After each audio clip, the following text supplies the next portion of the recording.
ইবাদত মানে শুধু নামাজ রোজা না। আল্লাহ তাআলা বলছেন, মা খালাকতুল জিন্না ওয়াল ইনসা ইল্লা লিয়াবুদুন, ইবাদত ছাড়া তৈরি করি নাই।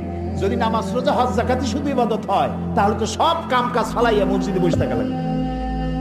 ইবাদতের ব্যাপক অর্থ রয়েছে, জানতে হবে, বুঝতে হবে ইবাদত কারে কয়। প্রিয় ভাই সব, সেই সত্যিকারের ইবাদত করতে হবে আমাদেরকে। জীবনের সব ক্ষেত্রে আল্লাহর হুকুম মানার নামই হলো ইবাদত। সুবহানাল্লাহ। জীবনের সকল ক্ষেত্রে আল্লাহর হুকুম মাফিক জীবন পরিচালনা করার নাম ইবাদত। খাওয়ায়, পড়ায়, ওঠায়, বসায়, চলায়, রাজনীতি, অর্থনীতি, ইলেকশন, ভোট, নির্বাচন, সবটা ইসলাম ইসলাম। যারা ধর্মনিরপেক্ষ তারা কয় ধর্ম আর রাজনীতি আলাদা।